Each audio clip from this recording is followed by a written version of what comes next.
तुर्की ने कभी सपने में भी नहीं सोचा था कि भारत उसके साथ ऐसा कूटनीतिक खेल खेलेगा। G7 शिखर सम्मेलन से ठीक पहले जब प्रधानमंत्री मोदी अचानक साइप्रस पहुंचे और वहां जिस तरह साइप्रस के राष्ट्रपति ने प्रोटोकॉल तोड़कर खुद एयरपोर्ट पर स्वागत किया, उसने अंकारा में बैठे तुर्की के सुल्तान की नींद उड़ा दी। तुर्की, चीन और पाकिस्तान जैसे भारत विरोधी गठजोड़ को अब तक इस बात की उम्मीद नहीं थी कि भारत इस मोर्चे पर भी इतनी आक्रामकता दिखाएगा। लेकिन भारत ने अब वो चाल चली है जो न सिर्फ तुर्की के भूगोल को बदल सकती है, बल्कि पूरी रणनीतिक समीकरण को भी हिला सकती है। बात सिर्फ दौरे की नहीं, बल्कि एक ऐसे खेल की है जिसमें भारत ने साइप्रस के साथ मिलकर तुर्की को घेरने का मजबूत प्लान तैयार किया है। याद कीजिए ऑपरेशन सिंदूर, जब भारत ने पाकिस्तान के अंदर आतंकी अड्डों पर करारा वार किया था। उसी वक्त तुर्की खुलकर पाकिस्तान के साथ खड़ा हो गया था। उसने न सिर्फ समर्थन जताया, बल्कि हथियारों से भरे जहाज भी भेजे। तुर्की की यही हरकत भारत को सीधी चुनौती थी। भारत ने पहले आर्थिक मोर्चे पर जवाब दिया। तुर्की के सामानों का बहिष्कार किया गया, व्यापारिक डील्स रद्द की गई। लेकिन अब भारत ने कूटनीति के मैदान में तुर्की को उसी की भाषा में जवाब देने का निर्णय लिया है। और इस रणनीति में भारत का नया मोहरा है साइप्रस। साइप्रस, जिसे तुर्की ने 1974 में हमला करके 2 हिस्सों में बांट दिया था। उसके उत्तरी हिस्से पर तुर्की ने अवैध रूप से कब्जा कर रखा है और वहां लगभग 35,000 सैनिक तैनात कर दिए हैं। इस क्षेत्र को सिर्फ तुर्की ही एक अलग राष्ट्र मानता है, जबकि पूरी दुनिया इसे साइप्रस का हिस्सा मानती है।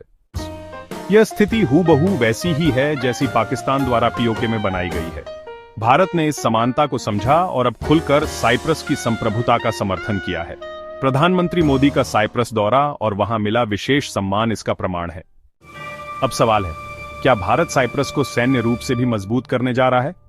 दुनिया के रक्षा विशेषज्ञ कह रहे हैं, हां, भारत साइप्रस को वो हथियार दे सकता है जो तुर्की की सैन्य धौंस को पूरी तरह खत्म कर देंगे। इनमें 3 नाम सबसे अहम हैं। पहला, आकाश मिसाइल सिस्टम, दूसरा Pinaka multi barrel rocket launcher और तीसरा BrahMos supersonic cruise missile.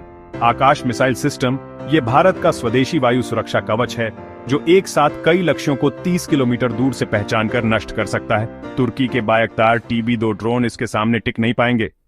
Pinaka, Bharat का घातक मल्टी बैरल रॉकेट लॉन्चर जो मात्र 44 सेकंड में 62 रॉकेट दाग सकता है। इसका एक बैटरी सिस्टम एक साथ कई किलोमीटर क्षेत्र को राख बना सकता है।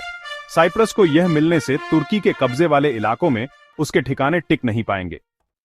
ब्रह्मोस, दुनिया की सबसे तेज क्रूज मिसाइल जो ध्वनि की गति से 3 गुना तेज चलती है। इसका कोई तोड़ नहीं।